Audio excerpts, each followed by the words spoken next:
അത്യാവശ്യം നല്ല cut off ഉള്ള ഒരു എക്സാം ആയിരുന്നു. അത് ക്രാക്ക് ചെയ്തു. കോഴിക്കോട് മെഡിക്കൽ കോളേജിൽ ഫസ്റ്റിൽ ജോയിൻ ചെയ്തു. ഫിനാൻഷ്യലി അത്ര സ്റ്റേബിൾ അല്ലാത്തൊരു കുടുംബത്തിൽ നിന്നതാണ്. അപ്പോൾ എന്നെ സംബന്ധിച്ച് ഈ ഡോക്ടർ എന്നൊക്കെ പറയുന്നത് എനിക്ക് ആലോചിക്കാൻ പറ്റാത്തൊരിതാണ്. കിട്ടിയപ്പോൾ തന്നെ ടോപ്പ് മെഡിക്കൽ കോളേജിൽ കിട്ടിയില്ലേ? സന്തോഷം. ഞാൻ ഇട്ടാനായില്ല സ്റ്റാറ്റസ് സന്തോഷം അങ്ങനെ നോക്കി. കിട്ടിയില്ലെങ്കിൽ എന്തൊക്കെ സംഭവിക്കും എന്നുള്ള സാധനം മാത്രമേ എൻ്റെ മൈൻഡിലൂടെ പോയിട്ടുള്ളൂ. കിട്ടിക്കഴിഞ്ഞാൽ എന്തൊക്കെ സംഭവിക്കും ഞാൻ ചിന്തിച്ചിട്ടൊന്നുമില്ല. എന്റെ ഗ്രാഫ് എന്ന് പറഞ്ഞാൽ ഇങ്ങനെ ഇങ്ങനെ ഇങ്ങനെ പോകും. അതിലിട്ട് കയറും തായും കയറും തായും അങ്ങനെ അപ്പോൾ പിന്നെ സാരമില്ല പോട്ടെ, അടുത്ത എക്സാമില്ലേ, എക്സാം ഇതൊന്നല്ലല്ലോ ഫൈനൽ, അങ്ങനെ എന്നെ ഇങ്ങനെ കൊണ്ടെടുക്കും. കുറെ ആൾക്കാർ ഈ വീഡിയോ കാണുന്നുണ്ടാവും. അവരോട് കൊടുക്കാനുള്ള ഒരു advice. Hello everyone, welcome to എജുപോഡ്.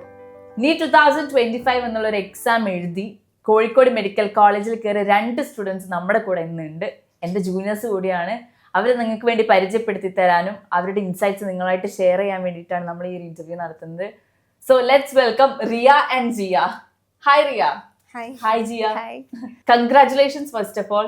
കാരണം നിങ്ങൾ നീറ്റ് 2025 എന്ന് പറഞ്ഞാൽ അത്യാവശ്യം നല്ല കട്ട് ഓഫ് ഉള്ള ഒരു എക്സാം ആയിരുന്നു. അത് ക്രാക്ക് ചെയ്തു. കോഴിക്കോട് മെഡിക്കൽ കോളേജിൽ ഫസ്റ്റിൽ ജോയിൻ ചെയ്തു. എൻ്റെ ജൂനിയർ ആയിട്ട് പഠിക്കാനുള്ള ഒരു ഭാഗ്യം നിങ്ങൾക്ക് കിട്ടി. ഓക്കെ, സോ എന്തായിരുന്നു ലൈക്ക് നിങ്ങൾ എന്നെ ഫസ്റ്റ് ഓഡിയൻസിന് ഇൻട്രൊഡ്യൂസ് ചെയ്യുക, സ്റ്റുഡൻസിനോട് സംസാരിക്കാം. ലൈക്ക് റിയയുടെ സ്കോർ എന്തായിരുന്നു, റാങ്ക് എന്തായിരുന്നു എന്നൊക്കെ? 596 ആണ് എൻ്റെ സ്കോർ. 92 ആയിരുന്നു കേരള റാങ്ക്. കേരള റാങ്ക് ആയിരുന്നു. ജിയയുടെയോ? എൻ്റെത് 585 ആയിരുന്നു. 184 ആണ് കേരള റാങ്ക് വന്നത്. ഓക്കെ, സോ ഒരു റിയ ഇപ്പം റിപ്പീറ്റർ ആയിരുന്നു അല്ലേ? റിപ്പീറ്റർ ആയിരുന്നു. ജിയ റിപ്പീറ്റർ ആയിട്ടുണ്ട്. 2 എജുപോർട്ടിൽ തന്നെയാണ് ചെയ്തിട്ടുണ്ടായിരുന്നത്. How was the experience? Like ഇപ്പം നമ്മൾ ഫസ്റ്റ് ചാൻസിൽ ഒരു എക്സാം എഴുതുന്നു, എൻട്രൻസ് എക്സാം എഴുതുന്നു, അത് കഴിഞ്ഞ് നമുക്ക് കിട്ടില്ല എന്ന് പറയുമ്പോൾ വീണ്ടും ആ ഒരു എക്സാമിലേക്ക് തന്നെ തിരിച്ചു പോവുകയാണ് അല്ലേ? അപ്പൊ എന്തായിരുന്നു റിയ, ലൈക്ക് എന്താണ് മെഡിസിൻ ചൂസ് ചെയ്യാൻ അല്ലെങ്കിൽ MBBS തന്നെ കിട്ടണം എന്നുള്ളൊരു ഡ്രീമിനുള്ള ഒരു ഇൻസ്പിറേഷൻ എന്തായിരുന്നു റിയയുടെ? അതായത് എന്താ ഉപ്പാക്കും നല്ല ആഗ്രഹമായിരുന്നു കേട്ടോ നീറ്റ് കിട്ടണം എന്നൊക്കെ. ഇപ്പം അടുത്ത് ഇങ്ങനെ എയിംസിൻ്റെ വീഡിയോ, ജിംബറിൻ്റെ വീഡിയോ ഒക്കെ കേൾക്കും. അപ്പം എനിക്ക് എന്താ ഞാൻ അങ്ങനെ MBBS ആണെന്നില്ല ഒരു ആഗ്രഹമല്ല. എൻ്റെ ഇതിലൊരു ഈ വർഷം കിട്ടിയിട്ടില്ലെങ്കിൽ പിന്നെ അതിലേക്ക് പോകണം എന്നൊക്കെ ആദ്യം എനിക്ക് ഡൗട്ട് ഉണ്ടായിരുന്നു. പിന്നെ എൻ്റെ ഉപ്പാക്ക് ഭയങ്കര ആഗ്രഹമായിരുന്നു. ഇപ്പം അടുത്ത് കോഴിക്കോട് മെഡിക്കൽ കോളേജ് കാണിക്കും, ഇങ്ങനെ വീഡിയോ കാണിക്കും എനിക്ക് ഇങ്ങനെ ഇതൊക്കെ നോക്കുന്നൊക്കെ. അപ്പം എൻ്റെ മനസ്സിൽ ഓക്കെ എന്നാൽ എനിക്കെന്തായാലും ഇല്ലെങ്കിൽ ഇപ്പാക്കും ഉമ്മാക്കും വേണ്ടെങ്കിൽ എനിക്ക് വേക്കണം എന്നുള്ളതിൽ അവസാനമൊക്കെ എത്തിയപ്പോൾ പിന്നെ ഇതെന്തായാലും എനിക്ക് വാങ്ങണം, ഇത് ഈ ഒരു കൊല്ലം കൊണ്ട് തന്നെ വാങ്ങണം എന്നുള്ളൊരു വാശി കയറി. അങ്ങനെയാണ് ഇത് ഇവിടെ എത്തിയത്. പഠിച്ചു തുടങ്ങിയ സമയത്ത് ഇതില്ലായിരുന്നു. അതായത് ഇതൊക്കെ ഇതില്ലെങ്കിൽ അടുത്തതിലേക്ക് എന്തെങ്കിലും പോവാന്ന്. പിന്നെ ഇതിമൊക്കെ എത്തിയപ്പോ ഇത് മതി എന്നുള്ളൊരു രീതിക്ക് എത്തി. അവസാനം ഈ ഒരു വർഷം കൊണ്ട് തന്നെ ക്രാക്ക് ചെയ്യണം എന്നായിരുന്നു ആഗ്രഹം. ക്രാക്ക് ചെയ്തു, കോഴിക്കോട് മെഡിക്കൽ കോളേജിൽ എത്തിയല്ലേ? അപ്പം ആ ഒരു ഡ്രീം അവിടെ എത്തി, ഫുൾഫിൽ ചെയ്ത പോലെ ആയി. എന്തായിരുന്നു ജിയുടെ സ്റ്റോറി? എനിക്ക് നീറ്റിനെ പറ്റി വലിയ ധാരണയൊന്നും ഉണ്ടായിരുന്നില്ല. +2 കഴിഞ്ഞപ്പോഴും എന്ത് ചൂസ് ചെയ്യണം എന്നുള്ളൊരു എന്താ പറയുക ഒരു സാധനം എനിക്ക് കിട്ടിയിട്ടില്ല. അപ്പോൾ എല്ലാവരും പോകുന്ന ഒരു സ്ട്രീം, പിന്നെ ഞാനും അതെടുത്ത് വന്നതാണ്. അപ്പോൾ ഇവിടെ എത്തിയതിന് ശേഷമാണ് കുറച്ചുകൂടെ ഞാൻ ഈ ഫീൽഡുമായിട്ട് കുറച്ചുകൂടെ അറ്റാച്ച്ഡ് ആകുന്നത്. കാരണം ഇവിടെ എത്തി നമ്മുടെ ഫാക്കൽറ്റീസിനോടുള്ള അവർ പറയുന്ന കാര്യങ്ങളും ഒരുപാട് എൻകറേജ് ചെയ്തിട്ടുണ്ട്. സാർ ഇങ്ങനെ ക്ലാസ് എടുക്കുന്ന സമയത്തും സാറിൻ്റെ കോളേജിലെ സ്റ്റോറീസും സാറിൻ്റെ ലൈഫ് സ്റ്റോറീസും അതൊക്കെ ഭയങ്കര മോട്ടിവേഷനായിരുന്നു. കാരണം ഞാൻ ഫിനാൻഷ്യലി അത്ര സ്റ്റേബിൾ അല്ലാത്തൊരു കുടുംബത്തിൽ നിന്നതാണ്. അപ്പോൾ എന്നെ സംബന്ധിച്ച് ഈ ഡോക്ടർ എന്നൊക്കെ പറയുന്നത് എനിക്ക് ആലോചിക്കാൻ പറ്റാത്തൊരിതാണ്. അപ്പോൾ എൻ്റെ പാരൻസിൻ്റെ സപ്പോർട്ട് ഭയങ്കര ഇമ്പോർട്ടൻ്റ് ആണ്. കാരണം ഞാൻ റിപ്പീറ്റ് ചെയ്ത് കഴിഞ്ഞ് എനിക്ക് റിപ്പീറ്റിൽ 651 ആയിരുന്നു. അപ്പോൾ ജസ്റ്റ് ഒരു ഇതിനാണ് ആ കൊല്ലം MBBS കിട്ടാതെ പോയത്. അപ്പോൾ ഞാൻ BDS എടുത്ത് പോട്ടെ ചോദിച്ചപ്പോൾ പാരൻസാണ് പറഞ്ഞത് കുഴപ്പമില്ല, നമ്മൾ എന്തായാലും ഇത്ര എത്തിയില്ലേ, അപ്പോൾ പിന്നെ നമുക്ക് MBBS തന്നെ മതി. ആ ഒരൊറ്റ കാര്യത്തിലാണ് ഞാൻ പിന്നെയും റിപ്പീറ്റ് എന്നുള്ളൊരു സാധനത്തിൽ വന്നത്. പിന്നെ അങ്ങനെ ഇവിടെ എത്തി ആൻഡ് ഫൈനലി കിട്ടിയപ്പോൾ തന്നെ ടോപ്പ് മെഡിക്കൽ കോളേജിൽ കിട്ടിയില്ലേ? ഇപ്പം എൻ്റെ സ്റ്റോറി അങ്ങനെ ഏകദേശം അങ്ങനെ തന്നെ ആയിരുന്നു. കാരണം റിപ്പീറ്റ് ചെയ്യുന്ന സമയത്ത് എനിക്ക് 555 ആയിരുന്നു സ്കോർ ഉണ്ടായിരുന്നത്. ആ ടൈമിൽ 555 എന്നൊക്കെ പറഞ്ഞാൽ ഈവൻ BDS പോലും ചെറിയ കോളേജിലൊക്കെ അഡ്മിഷൻ കിട്ടുള്ളൂ. അപ്പൊ ഞാനിങ്ങനെ വീണ്ടും എഴുതണം വേണം എന്നുള്ളൊക്കെ ഒരു സംഭവത്തിലായിരുന്നു. വീണ്ടും ഒന്നുകൂടെ എഴുതി. അപ്പൊ എനിക്ക് 650 കിട്ടിയത് കേട്ടോ. പക്ഷെ അത് 2022 ആയിരുന്നു. ഈ സമയത്തായപ്പോഴേക്ക് കുറച്ചും കൂടി ക്വസ്റ്റ്യൻ പേപ്പർ ടഫായി, കട്ട് ഓഫ് ഒക്കെ മാറി എന്നുള്ള രീതിയിലായി. അങ്ങനെ അറ്റ് ലാസ്റ്റ് നിങ്ങളൊരു ഫുൾഫിൽമെന്റ്, നമ്മുടെ ഡ്രീം എത്തി എന്നുള്ളൊരു സംഭവം ഉണ്ടാവില്ലേ കോഴിക്കോട് മെഡിക്കൽ കോളേജിലെ? എങ്ങനെയുണ്ട് കോഴിക്കോട് മെഡിക്കൽ കോളേജ്? അടിപൊളിയാണ്. ഇപ്പം ഞാൻ ഫസ്റ്റിലൊക്കെ വന്ന സമയത്ത് ഫസ്റ്റ് വന്ന സമയത്ത് നമുക്ക് MBBS ഒന്നും മനസ്സിലാവില്ല. ആ ഒരു കൺഫ്യൂസ്ഡ് സ്റ്റേജ് എത്തിയിട്ടുണ്ടാവും. പിന്നെ നമ്മൾ അതിനോട് കുറച്ച് അഡ്ജസ്റ്റ് ആവണല്ലേ. പക്ഷെ ഇത്രയും കാലം പഠിച്ചതിനുള്ളൊരു വർത്തായി എന്നുള്ളൊരു ഫീൽ വന്നില്ലേ? അപ്പൊ കേറിയപ്പോ നമുക്ക് നമ്മളോട് റെസ്പെക്ട് തോന്നിയില്ലേ? ഇല്ലേ? സ്വന്തമായിട്ട് ഇപ്പൊ ഒരു വൈറ്റ് കോട്ട് സെറമണി നടന്നല്ലോ നിങ്ങൾക്ക്. അപ്പൊ എന്തുണ്ട് എന്റെ വൈറ്റ് കോട്ട് ഇപ്പൊ എന്താ ഫീൽ ഉണ്ടായിരുന്നു? പറഞ്ഞോ, ജിയ പറഞ്ഞോ. എന്താ പറയുക, നമ്മൾ കുറേ ആഗ്രഹിച്ച് നിൽക്കണം. നമ്മളിങ്ങനെ റീൽസിൽ കാണും അങ്ങനെ ഒരു സാധനമാണ്. എനിക്ക് കോഴിക്കോടാണ് എൻ്റെ വീടെങ്കിൽ പോലും കോഴിക്കോട് മെഡിക്കൽ കോളേജ് എന്ന് പറയുന്നത് എനിക്ക് ഭയങ്കര ഒരു സ്പെഷ്യൽ പ്ലേസ് ആണ്. കാരണം ഞാൻ എൻ്റെ എഫേർട്ടിന് എനിക്ക് അവിടെ കിട്ടണമെന്ന് നല്ല ആഗ്രഹമുണ്ട്. അപ്പം ലാസ്റ്റ് അവിടെ എത്തി, അവിടുത്തെ വൈറ്റ് കോട്ട് സെറമണി, അവിടുത്തെ സാറുമാർ, ആ കോളേജ് ക്യാമ്പസ് ഒക്കെ കണ്ടപ്പോൾ ഭയങ്കര സന്തോഷമായി. ആൻഡ് ആ ഒരു മൊമെൻറ്റ് ഞാൻ ശരിക്കും എൻജോയ് ചെയ്തു. കാരണം നമ്മൾ അത്രയും കാലത്ത് നമ്മുടെ എഫേർട്ട് ഇതാകുന്നത് ആ ഒരു മൊമെൻറ്റാണ്. അപ്പം പിന്നെ എല്ലാവരെയും വിളിച്ച് എല്ലാവരോടും പറഞ്ഞ് ഫോട്ടോ ഒക്കെ അയച്ചു കൊടുത്ത് നല്ല സന്തോഷമായിരുന്നു. റിയന്റെ ഇതിലും അങ്ങനെ നടന്നിട്ടുണ്ടാവില്ല? വൈറ്റ് കോട്ട് ഇട്ട് അതിന്റെ ഫോട്ടോ ഒക്കെ എടുത്ത് എല്ലാവർക്കും ഷെയർ ചെയ്തൊരു ഫോട്ടോഷൂട്ട് ഉമ്മ ഇപ്പൊക്കെ എന്ത് പറഞ്ഞു? സന്തോഷം. ഞാൻ ഇട്ടാനില്ല സ്റ്റാറ്റസ് ഒക്കെ കുടുംബത്തിലൊന്നും ഒരു സന്തോഷം അങ്ങനെ നോക്കി. ലൈക്ക് നമ്മളിപ്പം നമ്മുടെ ആഗ്രഹം നടത്തുന്നതിന് കൂടെ തന്നെ നമ്മളെ പേരൻസിന്റെ ഒരു ഡ്രീം ഫുൾഫിൽ ചെയ്യുന്ന പോലെ ആയിരുന്നു. ഇപ്പൊ എനിക്ക് എന്ന് പറഞ്ഞാൽ ഞാൻ ഫസ്റ്റ് അഡ്മിഷൻ ഇവൻ തോ കോഴിക്കോടാണ് ജനിച്ചു വളർന്നെങ്കിലും ഫസ്റ്റ് ടൈം കോഴിക്കോട് മെഡിക്കൽ കോളേജ് ഞാൻ കാണുന്നത് അഡ്മിഷൻ എടുക്കണം എന്നാണ്. അന്ന് ആ ക്ലോക്ക് ടവറിന്റെ മുന്നിൽ നിന്നൊരു ഫോട്ടോ എടുക്കുന്നു, ഉപ്പനെയും കുട്ടി ഒരു ഫോട്ടോ എടുക്കുന്നു. ഇതായിരുന്നു എന്റെ ഫസ്റ്റ് മൊമെന്റ്. നമ്മുടെ ലൈഫിൽ നമ്മൾ ഏറ്റവും കൂടുതൽ ഓർമ്മിച്ച് വെക്കുന്ന മൊമെന്റും അതാണ്. പിന്നെ നമ്മളൊരു വർഷം പഠിച്ചതിന്റെ ആ ഒരു എഫേർട്ട് ഇട്ടതിന്റെ റിസൾട്ട് വരുന്നത് ഈ ദിവസമാണല്ലോ. ഇപ്പം കുറേ കുട്ടികൾ ഇനിയിപ്പോൾ ആകെ കുറച്ച് കാര്യം ബാക്കിയുള്ളൂ നീറ്റ് എക്സാമിന് വേണ്ടി. നീറ്റ് 2026 ഇപ്പൊ മെയിൽ നടക്കാൻ പോവാണ്. അപ്പൊ അതിന്റെ മുന്നേ കുട്ടികൾക്ക് അല്ലെങ്കിൽ സ്റ്റുഡൻസിന് നീറ്റ് ആസ്പിരൻസിനുള്ള ഡൗട്ട് ആയിരിക്കും, എങ്ങനെയാണ് നിങ്ങളൊക്കെ പഠിച്ചത്? ടോപ്പേഴ്സ് ആണല്ലോ, എജുപോർട്ടിലെ ടോപ്പേഴ്സ് ആണ് ഇട്ടത്. അപ്പം ടോപ്പേഴ്സ് ആണ്, എങ്ങനെയാണ് നിങ്ങൾ പഠിച്ചത് എന്നൊക്കെ. റിയ എങ്ങനെയായിരുന്നു പഠിച്ചിട്ടുണ്ടായിരുന്നത്? ഒരു ദിവസം എന്തൊക്കെയാണ് പഠിച്ചിട്ടുണ്ടായിരുന്നത്? ഒരു ദിവസം മാക്സിമം 3 വിഷയം ഒരുമിച്ച് കൊണ്ടുപോകാൻ ബാലൻസ് ചെയ്യാൻ നോക്കും. 3 വിഷയം. ഓക്കെ. എനിക്ക് ഫിസിക്സ് ആണ് ഒന്നും കൂടി ഒരു ചെയ്യാനൊക്കെ ഒരു താല്പര്യം. ബയോളജിക്ക് കുറച്ച് പുറകെ കാണാതെ ഇങ്ങനെ പഠിക്കണല്ലോ. അപ്പം ബയോളജി ഇങ്ങനെ പഠിക്കുമ്പോൾ മടുപ്പ് തോന്നുന്ന സമയം നോക്കി അപ്പം ഞാനത് ഒഴിവാക്കും. വേഗം ഫിസിക്സ് എടുത്ത് കുറച്ച് ക്വസ്റ്റ്യൻ ചെയ്യും. എനിക്ക് അങ്ങനെ ഒരു മനസ്സിലാക്കി അങ്ങനെ ചെയ്യണതാണ് ഇഷ്ടം. കൈ കാണാതെ പഠിക്കണം. അപ്പം അങ്ങനെ എല്ലാം ചെയ്യും. പക്ഷെ മടുക്കും എന്ന് തോന്നുമ്പോൾ അപ്പം അവിടെ നിർത്തി വെക്കും. പിന്നെ അതിന് ഇരുന്നാൽ എന്തും തലയിൽ കയറുമല്ലോ, വെറുതെ അതിന് ഇരിക്കണ പോലെ. അപ്പോൾ അങ്ങനെ ബയോളജി ഇങ്ങനെ പഠിക്കുക, എനിക്ക് പെട്ടെന്ന് മടുപ്പ് വരും. ഒരു 3 മണിക്കൂറെ പഠിക്കുമ്പോൾ മടുക്കും. അപ്പം ഞാൻ വെറുതെ ഫിസിക്സിൻ്റെ കുറച്ച് ക്വസ്റ്റ്യൻ എടുക്കും. അപ്പം പിന്നെ ചാർജ് ആകും. അപ്പം പിന്നെ അങ്ങനെ ഏകദേശം 3 അങ്ങനെ ബാലൻസ് ചെയ്ത് കൊണ്ടുപോകും. പിന്നെ അവസാനമൊക്കെ ആയപ്പോൾ മോക്ക് ടെസ്റ്റ് അതേപോലെ ഏകദേശം വെജിപ്പൂടെ നടത്തിയ ഫുള്ള് ഞാൻ ചെയ്തിട്ടുണ്ട്. അതല്ലാതെ കിട്ടുന്ന ക്വസ്റ്റ്യൻ പേപ്പറൊക്കെ ടൈമറൊക്കെ വെച്ച് ഞാൻ ചെയ്തിട്ടുണ്ട്. ഇപ്പൊ സാധാരണ നമ്മൾ കഷ്ടപ്പെട്ട് പഠിച്ചിട്ടുണ്ട് ഒരു എക്സാമിന്, ബട്ട് സ്റ്റിൽ നമ്മൾ എക്സാം എഴുതുന്ന സമയത്ത് നമുക്ക് കൂടുതൽ നെഗറ്റീവ് വന്നു വിചാരിച്ചോ? എന്തായിരിക്കും ലൈക്ക് റിയ എങ്ങനെ അതിനെ മാനേജ് ചെയ്തിട്ടുണ്ടായിരുന്നത്? നെഗറ്റീവ് അടുത്ത പ്രാവശ്യം ഇത് ശരിയാക്കണം. കുറെ ഇങ്ങനെ പേപ്പറിൽ എഴുതിക്കുക എന്തുകൊണ്ടാണ് ഞാൻ തെറ്റിയത്. എനിക്ക് കുറെ നെഗറ്റീവ് എടുക്കും. വെറുതെ ആവശ്യമില്ലാതെ അറിയണ ക്വസ്റ്റ്യൻ തന്നെ വെറുതെ ആവശ്യമില്ലാത്ത വൈക്കൂടെയൊക്കെ ഇങ്ങനെ ചിന്തിച്ചുകൊണ്ട് വെറുതെ വെക്കും. അപ്പം ഞാൻ അങ്ങനെ എഴുതി വെക്കും, ഇതാണ് പ്രശ്നം. അപ്പം അടുത്ത പ്രാവശ്യം ഇത് റെഡി ആക്കണം എന്ന് ഞാൻ തന്നെ എഴുതി വെക്കും.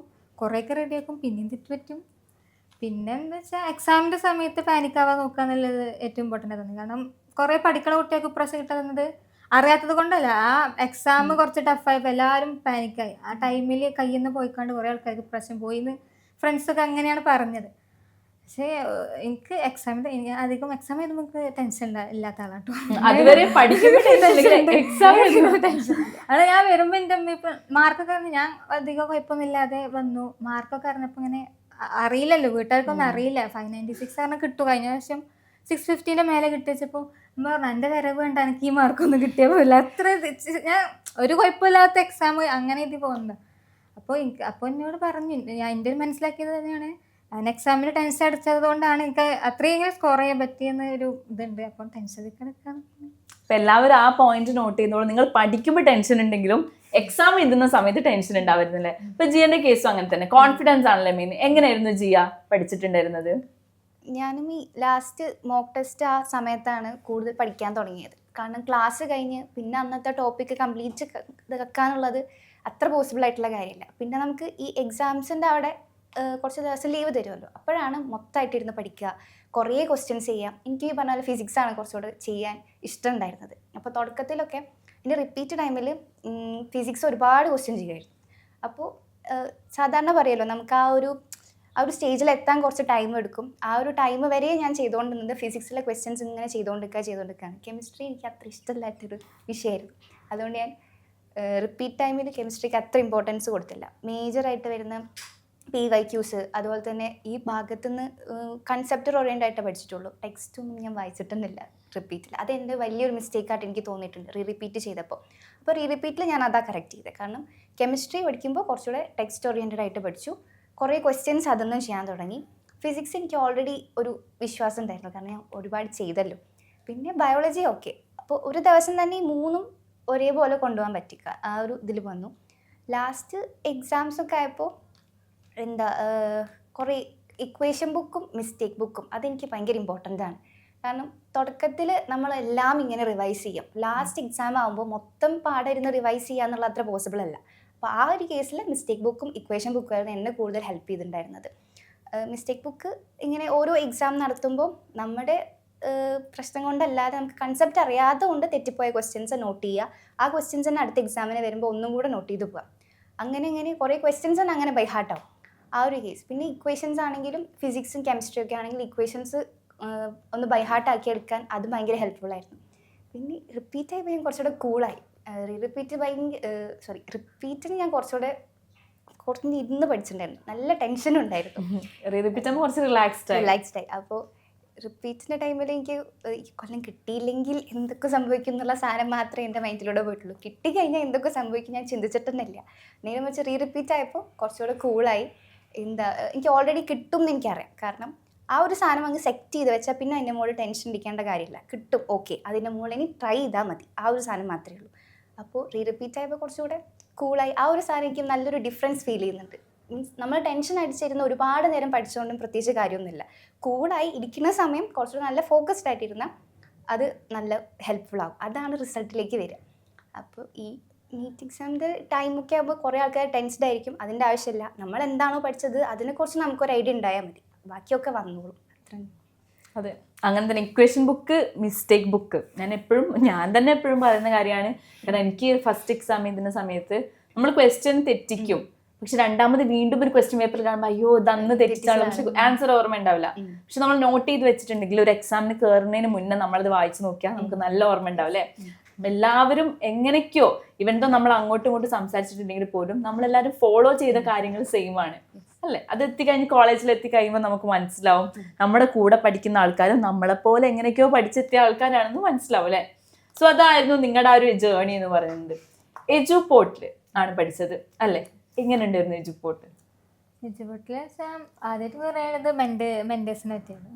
ഞാൻ ആദ്യം എസ്കോളയിലായിരുന്നു, പിന്നെ ഇങ്ങോട്ട് മാറിയതാണ്. 2 ഭാഗത്ത് എനിക്ക് നല്ല മെൻറ്റേഴ്സിനെ പറ്റി. അതായത് എന്റെ ഗ്രാഫ് എന്ന് പറഞ്ഞാൽ ഇങ്ങനെ പോകും. അതിലിട്ട് കയറും അപ്പൊ എനിക്ക് ഇങ്ങനെ റിമൈൻഡർ ആയിട്ട് ഇങ്ങനെ വരും എന്താ പറ്റിയത് വെച്ചാൽ. അതാണ് ഇടയ്ക്ക് അനുശ്രമിസ് ഞങ്ങളെ ഇവിടുത്തെ ഫറൂഖത്തെ മെന്ററായിരുന്നു. അങ്ങനെ ചോദിക്കും എന്താ പറ്റി, കഴിഞ്ഞ പ്രാവശ്യം നല്ല മാർക്ക് നല്ല ടോപ്പിലെത്തി, ഇപ്രാവശ്യം എന്ത് പറ്റിയെന്ന് വെച്ചാൽ. അപ്പം അപ്പോൾ ഒരു ഇതാണ് എന്താ പറ്റി അടുത്ത പ്രാവശ്യം ശരിയാക്കണം എന്നൊക്കെ പറയും. അങ്ങനെ ഒരു ഇതായിരുന്നു. പിന്നെ സാറുമാരെന്നൊക്കെ പറഞ്ഞാൽ ഏത് സമയത്ത് നമുക്ക് അവൈലബിൾ ആണ്, ഫോണിൽ കൂടെ മീൻസ് അവിടുത്തെ ഫോണിൽ ചോദിക്കാനാണെങ്കിലും. അവസാന ടൈമിലൊക്കെ സാറുമാരൊക്കെ അവിടെ തന്നെയായിരുന്നു. രാവിലെ വന്ന് വൈകുന്നേരം പോവുകയുള്ളൂ. ഫുൾ ടൈമിൽ അവിടെ ഇരുന്ന് നമ്മളെ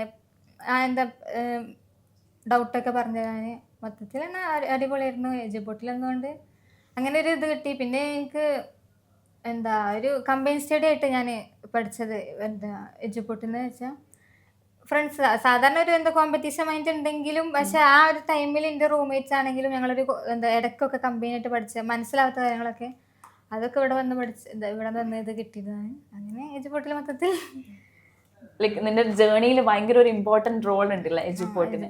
ജിയുടെ എൻ്റെതും അങ്ങനെ തന്നെ. ഞാൻ +1 +2 ഓൺലൈൻ ട്യൂഷൻ ആയിരുന്നു എജുപോർട്ടിൻ്റെ. അങ്ങനെയാണ് എജുപോർട്ടിനെ പറ്റി അറിയുന്നത്. പിന്നെ എക്സാം കഴിഞ്ഞ് +2 എക്സാം റിസൾട്ടൊക്കെ വന്നപ്പോൾ ഇവിടുന്ന് മെൻറ്റേഴ്സ് കോൺടാക്ട് ചെയ്തു. ഇങ്ങനെ വരാൻ താല്പര്യമുണ്ടോ ചോദിച്ചു. അപ്പോൾ ഞാൻ പറഞ്ഞാൽ വരാം. അപ്പോൾ ഇവിടെ വന്നു. സ്കോളർഷിപ്പ് ഉണ്ടായിരുന്നു എനിക്ക് ഫസ്റ്റ് ഇയർ. അതുകൊണ്ട് അത് നല്ല ഹെൽപ്ഫുള്ളായിരുന്നു. എൻ്റെ ഫാമിലിക്കും ഭയങ്കര ഹെൽപ്ഫുള്ളായിരുന്നു. ആ ഒരു എനിക്ക് ഫിനാൻഷ്യൽ പ്രൊഫഷനും കുറച്ച് ഇമ്പോർട്ടൻ്റ് ആണ്. കാരണം ഞാൻ ഇങ്ങനെ പഠിക്കുമ്പോൾ ഒക്കെ ഇങ്ങനെ വിചാരിക്കും അയ്യോ ഇതിപ്പോൾ കിട്ടിയില്ലെങ്കിൽ ഈ കൊല്ലം അപ്പം അത് കുറച്ചൊന്ന് സമാധാനമായിരുന്നു. പിന്നെ രാജാ ഹോസ്റ്റൽ ഞങ്ങളുടെ ഹോസ്റ്റലായിരുന്നു. അത് എനിക്ക് ഒരുപാട് മെമ്മറീസ് ഉള്ള ഹോസ്റ്റലാണ്. കാരണം അവിടുത്തെ മെൻറ്റേഴ്സ് ആയാലും അവിടുത്തെ എല്ലാവരും, ഈവൺ അവിടുത്തെ മെസ്സിലെ ചേച്ചി പോലും എന്നെ ഒരുപാട് സഹായിച്ചിട്ട് ഞാൻ അവരുടെ അടുത്തൊക്കെ പോയാൽ കറിയാം. അപ്പോൾ അവർക്ക് ഇങ്ങനെ പറയും സാരമില്ല പോട്ടെ അടുത്ത എക്സാമില്ലേ, എക്സാം ഇതൊന്നല്ലല്ലോ ഫൈനൽ, അങ്ങനെ എന്നെ ഇങ്ങനെ കൊണ്ടെടുക്കും. മെൻറ്റേഴ്സ് ആയാലും സാർമാരായാലും വാർഡനായാലും എല്ലാവരും. പിന്നെ സാറുമാരൊക്കെ നല്ല വൈബാണ്. നമ്മൾ പഠിക്കേണ്ട കാര്യമാണെങ്കിൽ അതൊക്കെ ക്രിസ്റ്റൽ ക്ലിയർ ആയിട്ട് പറഞ്ഞുതരും. അല്ലാതെ ഇപ്പോൾ നമ്മൾ ആ ഹോസ്റ്റലിൽ ഇങ്ങനെ ഇരിക്കുമ്പോൾ യൂഷ്വലി ബോറടിക്കും. അത് സംഭവം സ്ട്രെസ്ഫുള്ളാണ്. എന്നാലും നമ്മളെ ഭയങ്കര വൈബാക്കി ചില്ലാക്കി കൊണ്ടുനടക്കും. കാരണം അവരിങ്ങനെ നമ്മളോട് ഇൻട്രാക്ട് ചെയ്യുമല്ലോ. നമ്മളിങ്ങനെ ഈ സിനിമ കാണാൻ പോയി, ആ സിനിമ ഇങ്ങനെയൊക്കെയാണ്, കാരണം നിങ്ങൾക്ക് ഇവിടെ നിന്ന് ഇറങ്ങിയ സിനിമയൊക്കെ കാണാമല്ലോ, ലൈഫ് അടിപൊളിയല്ലേ, അങ്ങനെ ഒരു ഭയങ്കരമായിട്ട് നമ്മളെ മോട്ടിവേറ്റ് ചെയ്യും. നമുക്ക് എന്ത് വിഷമം ഉണ്ടെങ്കിലും സാർമാരോടും പറയാം. അങ്ങനെ ഭയങ്കര കമ്പനിയാണ് നമ്മൾ. ആൻഡ് ഓൾസോ മെൻറ്റേഴ്സ് ആണെങ്കിലും എല്ലാ കാര്യത്തിലും സപ്പോർട്ടാണ്. ഒരു എക്സാം ഡൗൺ ആയാൽ എന്താ കുറഞ്ഞ് ആ ഒരു ഇടയ്ക്കിടയ്ക്ക് നമ്മളോട് ഇങ്ങനെ ചോദിച്ചു കൊടുക്കും, കുഴപ്പമില്ലല്ലോ, ഓക്കെ അല്ലേ, മെൻ്റലി കുഴപ്പമൊന്നുമില്ലല്ലോ, എല്ലാം ഓക്കെ അല്ലേ, നീ ഒന്നും പേടിക്കണ്ട, അടുത്ത എക്സാം വരുന്നുണ്ട്, അതിന് നമുക്ക് കയറാം, അതിന് നമുക്ക് ഫസ്റ്റ് അടിക്കാം, ആ ഒരു ഇതിലാണ്. അപ്പോൾ എനിക്കിപ്പോഴും കോൺടാക്റ്റ് ഉണ്ട് എല്ലാവരോടായിട്ട്. അപ്പോൾ ഭയങ്കര ഹെൽപ്ഫുള്ളാണ് ഇവരൊക്കെ. നമ്മളെ മെൻ്റലി ഭയങ്കര സപ്പോർട്ട് ചെയ്യും. അതൊക്കെ തന്നെ എനിക്ക് ഭയങ്കര മെമ്മറീസ് ഉള്ള സ്ഥലമാണ്. അതിപ്പോൾ എജുപോർട്ട് രണ്ടാളുടെ ലൈഫിലും ആ ഒരു ജേർണി മീൻസ് നീറ്റ് ജേർണിയിൽ വളരെ ഇൻഫ്ലുവൻസ് വരുത്തിയിട്ടുണ്ട് അല്ലേ? ഏതൊക്കെ ബുക്കാണ് യൂസ് ചെയ്തിരുന്നത്? മീൻസ് ഇപ്പം നമ്മളെ സ്റ്റുഡൻസ് കുറേ ആൾക്കാരുണ്ട്, അപ്പോൾ നമ്മളിപ്പം കുറേ റിസോഴ്സ് അവൈലബിൾ ആണ്, ഈവൻ ChatGPT വരെ. ഇപ്പം എല്ലാവരും സ്റ്റഡി പ്ലാൻ ഉണ്ടാക്കുന്നത് ChatGPT വഴി വെക്കാം. നിങ്ങൾ സ്റ്റഡി പ്ലാൻ ChatGPT വഴിയായിരുന്നു ഉണ്ടാക്കിയത്? അല്ല, ഞാൻ പഠിക്കുന്ന സമയത്ത് ChatGPT പറഞ്ഞ സാധനം തന്നെ ഇൻട്രൊഡ്യൂസ് ചെയ്തിട്ടില്ല. അപ്പം നമ്മളെല്ലാവരും കുത്തിരുന്ന് ഉണ്ടാക്കണം, ഏതൊക്കെ പഠിക്കണം ഏതൊക്കെ പഠിക്കണ്ട. ഇപ്പം എന്ത് സുഖം അല്ലേ, ChatGPT ജസ്റ്റ് അടിച്ചു കഴിഞ്ഞാൽ സ്റ്റഡി പ്ലാൻ കിട്ടും. അപ്പൊ ഏത് ബുക്കായിരുന്നു ഏത് ബുക്കായിരുന്നു യൂസ് ചെയ്തിട്ടുണ്ടായിരുന്നത്? എനിക്ക് ഫിസിക്സിന്റെ പ്രദീപ്സ് എന്നുള്ളൊരു ബുക്കായിരുന്നു. അത് ഒരുപാട് കാലമായിട്ടുള്ളതാണ്. ഒരുപാട് ക്വസ്റ്റ്യൻസും ഉണ്ടാവും. അപ്പോൾ ഒരു ബുക്ക് സെലക്ട് ചെയ്യുമ്പോൾ അതിൽ ഒരുപാട് ക്വസ്റ്റ്യൻസ് ഉണ്ടാവും. നമുക്ക് വേണ്ടാത്ത ക്വസ്റ്റ്യൻസും വേണ്ട ക്വസ്റ്റ്യൻസും ഉണ്ട്. ഇത് അങ്ങനത്തെ ഒരു ബുക്കാണ്. അപ്പോൾ കുറേ സാർമാരൊന്നും അത് സജസ്റ്റ് ചെയ്യില്ല. But I feel comfortable in that. കാരണം ബേസ് മുതലുള്ള ക്വസ്റ്റ്യൻസ് ചെയ്ത് നമുക്കിങ്ങനെ ലെവലായിട്ട് കൊണ്ടുവരാൻ പറ്റും. അപ്പോൾ ഞാൻ അതായിരുന്നു യൂസ് ചെയ്ത്, പ്രദീപ്സ്, സ്റ്റെല്ലാർ. പിന്നെ കെമിസ്ട്രിക്ക് ഫിസിക്സ് വാലയുടെ പഞ്ച്, അതും നല്ല ബുക്ക്. ബയോളജിക്ക് ടെക്സ്റ്റ് തന്നെ NCERT തന്നെ വായിക്കണം അല്ലേ? പിന്നെ കിട്ടുന്ന എല്ലാ ക്വസ്റ്റ്യൻസും ചെയ്യാം ബയോളജിക്ക്. റിയ അങ്ങനെ എന്തെങ്കിലും സ്പെസിഫിക് ബുക്ക് യൂസ് ചെയ്തിട്ടുണ്ടായിരുന്നോ? സ്പെസിഫിക് പറഞ്ഞൊന്നുമില്ല, എന്റെ കയ്യിലായിട്ട് അങ്ങനെ ബുക്കൊന്നും ഇല്ലായിരുന്നു. ഞാൻ ഫ്രണ്ട്സിന്റെ ബുക്ക് എടുക്കല്, ലൈബ്രറി. പിന്നെ എജുപോർട്ട് വിടുന്നൊരു ബുക്ക് പ്രൊവൈഡ് ചെയ്യുന്ന പേര് എനിക്ക് ശരിക്കും ഓർമ്മയില്ല. ഇൻസ്റ്റിറ്റ്യൂട്ടിന്റെ തന്നെ ബുക്ക് അത് ചെയ്തിരുന്നു. പിന്നെ പ്രദീപാണ് മെയിനായിട്ട് ചെയ്തന്നെ, ഫ്രണ്ടിന്റെ ബുക്കാണ്. ഇവിടുത്തെ സമയത്ത് അങ്ങനെ ചെയ്യും. അത് ഇതേ പറഞ്ഞ പോലെ തന്നെ അതിലാവശ്യമില്ലാത്തതുണ്ട്, ആവശ്യമുള്ളതുണ്ട്. അതൊക്കെ ആദ്യം നമ്മൾ അത് ഫിൽട്ടർ ചെയ്യാൻ പഠിക്കണം അല്ലേ? അതാണ് ആവശ്യമുള്ളത് ഏതാണ്, ആവശ്യമില്ലാത്തത് ഏതാണ് നമുക്ക് നോക്കിയാൽ മനസ്സിലാവണം. പിന്നെ ഒരു ക്വിസ് മാസ്റ്റർ എങ്ങനെയാണ് ചിന്തിക്കുന്നത് എന്നുള്ള ഒരു സംഭവം, അതൊക്കെ നമ്മൾ ആക്ച്വലി ലാസ്റ്റ് ആവുന്ന സമയത്തൊക്കെ അത് റെഡി ആയില്ലേ. പക്ഷെ ഇപ്പൊ നമ്മളോട് ഒരു പ്രോബ്ലം ചെയ്യാൻ പറഞ്ഞു കഴിഞ്ഞാൽ നമ്മളിങ്ങനെ സ്റ്റക്കായി നിൽക്കും, ഓക്കെ ഇനി എന്ത് ചെയ്യണം എന്നുള്ള. പക്ഷെ ആ ടൈമിൽ ഒരു പ്രോബ്ലം ഫിസിക്കൽ എം എന്ന് പറഞ്ഞ ഒരു ഇക്വേഷൻ അങ്ങ് തന്നാൽ പിന്നെ നമ്മൾ അങ്ങ് അടിപൊളി ഹക്കല്. അതാണ് നമ്മൾ MBBS കയറി കഴിഞ്ഞാൽ ഉണ്ടാവുന്ന ഒരു സംഭവം. അപ്പം നീറ്റ് ആസ്പിരൻസ് കുറേ ആൾക്കാർ ഈ വീഡിയോ കാണുന്നുണ്ടാവും. അവരോട് കൊടുക്കാനുള്ള ഒരു അഡ്വൈസ്, ജസ്റ്റ് ഒരു അഡ്വൈസ് ഇനിയുള്ളൊരു പ്രിപ്പറേഷനിൽ. ഇനി 2 മാസമായിട്ട് ബാക്കിയുള്ളത് മെയിലാണ് എക്സാം, മറന്നുപോയിട്ടൊന്നുമില്ലല്ലോ, മെയിലാണ് എക്സാം. അപ്പോൾ ഈ 2 മാസം ബാക്കിയുള്ള, അപ്പോൾ ഈ 2 മാസം എന്താണ് അവർ ചെയ്യേണ്ടത്? നമ്മളെ 2 മാസം പിന്നെ ഞാൻ ഫെബ്രുവരി, മാർച്ച്, ഒരു ഏപ്രിൽ ആകുമ്പോൾ കംപ്ലീറ്റ്ലി റിവിഷനായി. അപ്പം ഈ ഒരു ടൈമിൽ എന്താ ചെയ്യേണ്ടത്? അത് എക്സാംസ് ഒന്നും സ്കിപ്പ് ചെയ്യാതിരിക്കുക. നമ്മളിപ്പോൾ ഈവൻ നമ്മൾ പ്രിപ്പറേഷൻ അത്രത്തോളം സാറ്റിസ്ഫൈഡ് അല്ലെങ്കിലും എക്സാംസ് ഒന്നും സ്കിപ്പ് ചെയ്യാതിരിക്കുക. കാരണം ഈ എക്സാം എഴുതുന്നതോടെ നമ്മൾ റീകളക്ട് ചെയ്യുന്നുണ്ട്, ടൈം മാനേജ്മെൻറ്റ് നോക്കുന്നുണ്ട്, ആ ഒരു സമയത്തെ സ്ട്രെസ്സ് നമ്മൾ എങ്ങനെ കൺട്രോൾ ചെയ്യും, അതൊക്കെ ഇതിൽ വരുന്നതാണ്. അപ്പോൾ ഒരു എക്സാം സ്കിപ്പ് ചെയ്യണ്ട, എല്ലാ എക്സാമും എഴുതിക്കൊണ്ടിരിക്കുക. പിന്നെ എക്സാം എഴുതിയാൽ മാത്രം പോരാ, എഴുതിയ എക്സാം അനലൈസ് ചെയ്യണം. കാരണം നമുക്ക് എവിടെയാണ് തെറ്റ് പറ്റിയെന്നുള്ളത് നമുക്ക് മനസ്സിലാക്കണം. ഈ തെറ്റായിരിക്കും അടുത്ത എക്സാമിന് വരിക. അപ്പോൾ ആ ഒരു സാധനം പോവുക. പിന്നെ ടെൻഷൻ അടിക്കേണ്ട, നിങ്ങൾ എന്താണോ ചെയ്തത് അതിനുള്ള റിസൾട്ട് എന്തായാലും ലാസ്റ്റ് കിട്ടും. ഈവൻ നമ്മൾ എത്ര എഫേർട്ട് എടുത്താലും ആ ഒരു 3 മണിക്കൂർ എത്രത്തോളം നമ്മുടെ മൈൻഡ് വർക്ക് ചെയ്യുന്നുണ്ട്, നമ്മൾ എത്രത്തോളം കാമാണ്, അതൊക്കെ തന്നെയാണ് നോക്കുക. അപ്പോൾ സ്റ്റേ കാമായിരിക്കുക. പിന്നെ എന്താ, കുറച്ചുകൂടെ പ്രാർത്ഥിക്കുക. ഞാൻ ആ ടൈമിലൊക്കെ ഭയങ്കര പ്രാർത്ഥനയുടെ ഒരു വഴിയിലായിരുന്നു. അപ്പോൾ മനസ്സിന് കുറച്ച് കൂളായിരിക്കുക. അതൊക്കെ തന്നെ, ബാക്കിയൊക്കെ വന്നോളും. അത്രയും അത് നമുക്ക് കിട്ടാനുള്ളതാണ്, നമുക്ക് കിട്ടുക തന്നെ ചെയ്യും. പക്ഷെ അതിനുള്ള എഫേർട്ട് നമ്മൾ ഇട്ടേ പറ്റൂ അല്ലേ? റിയക്ക് എന്താ പറയാനുള്ളത് സ്റ്റുഡൻസിനോട്? അവരോട് നേരിട്ട് പറഞ്ഞു അറിയണത് ഒന്നത് നമ്മളെ വിശ്വസിക്കുക. അത് വെച്ചാൽ നമ്മൾ പഠിച്ചിക്കണേ ഇനി ഇതേ വരുള്ളൂ എന്നൊക്കെ കരുതുക. പിന്നെ എൻ്റെ ഇത് പറഞ്ഞാല് ഞാൻ കുറെ അവസാനം പുതിയത് പഠിക്കണം എന്നൊക്കെ നിർത്തി. അതായത് പുതിയ കാര്യങ്ങൾ ഏറ്റവും ലാസ്റ്റൊക്കെ എത്തിയപ്പോൾ പുതിയത് പഠിക്കാന്നുള്ളത് നമ്മൾ ഇത്രയും നേരം പഠിച്ചതിൽ തറവെക്കുക എന്നുള്ളതിലേക്ക് പോകണം. പിന്നെ അതേപോലെ ഉറക്കം കുറച്ച് ഇതായിരുന്നു. ഞാൻ ആദ്യമൊക്കെ ഉറക്കം കുറച്ച്, അവസാനമായിക്കോപ്പോൾ എനിക്കത് പ്രശ്നമായി വന്നു. അപ്പോൾ എക്സാം ആണ്, ടെൻഷൻ ആണെന്ന് വിചാരിച്ചാലും മിനിമം ഒരു 6 മണിക്കൂറൊക്കെ എന്തായാലും ഉറങ്ങുക. അത് എനിക്ക് ഭയങ്കര ചെയ്തു തരാം. കാരണം ഞാൻ ആദ്യം നല്ലോണം ഉറക്കം കുറക്കും, എനിക്ക് ടെൻഷൻ അടിച്ചാൽ ഉറങ്ങാൻ നിൽക്കും. പക്ഷെ അവസാനം കഴിയുമ്പോൾ ഞാൻ 9 മണിക്കൂർ ഉറങ്ങിയ പോലെ എനിക്ക് തികയാത്ത പോലെ, മീൻസ് ബാലൻസ് ഭയങ്കര പ്രശ്നം വന്നിരുന്നു. അപ്പോൾ അതൊക്കെ ഒന്ന് റെഡിയാക്കാം. പിന്നെ ഇതേപോലെ എക്സാം എഴുതുക, എല്ലാ എക്സാമും മോക്ക് ടെസ്റ്റ് ടൈമൊക്കെ വെച്ച് ചെയ്യാമെന്ന് തന്നെ. അതായത് അവിടെ ആ 3 മണിക്കൂർ എന്താണ് എന്നാണ് പിന്നെ ഇല്ല തീരുമാനിക്കുക. ഇത്രയും 1 കൊല്ലം പഠിച്ചത് അല്ലെങ്കിൽ ഒരു 2 കൊല്ലം പഠിച്ചത് മൊത്തം ആ ഒരു 3 മണിക്കൂറിൻ്റെ സമയത്ത് എന്താണ് നമ്മളവിടെ ചെയ്യുന്നത് അതിലാണല്ലോ ഡിപ്പെൻഡ്.